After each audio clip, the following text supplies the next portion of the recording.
క్రమంగా ఒక్కొక్క బంగారానికి సంబంధించినటువంటి దాంట్లో కీలకమైనటువంటి అంశం ఏంటంటే, ఎక్కడెక్కడ నుంచినో ఏమేం జరుగుతున్నాయో ఎవరికీ అర్థం కావట్లేదు. ఉన్నట్టుండి ధరలు పెరిగిపోతున్నాయి. ఉన్నట్టుండి తగ్గిపోతున్నాయి. నిన్న రూ.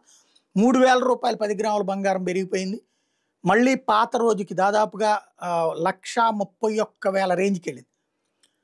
మొన్న నైట్ నుంచి నిన్నటికి. మళ్ళీ నిన్న రూ. 3,000 తగ్గింది. వెండి మొన్న 10,000 తగ్గింది. మళ్ళీ నిన్న 5,000 10,000 పెరిగింది. మళ్ళీ నిన్న 5,000 తగ్గింది. బంగారం, వెండి అన్నటువంటిది ఈ ఫ్లక్సియేషన్ ముగింపు ఎక్కడ అన్నది అర్థం కావట్లేదు. వాస్తవంగా అయితే 1,25,000 1,30,000 రేంజ్‌లో కేజీ వెండి ఉండాలి. బంగారం వచ్చేటప్పటికి 1,00,000 1,10,000 ఆ రేంజ్‌లో ఉండాలి.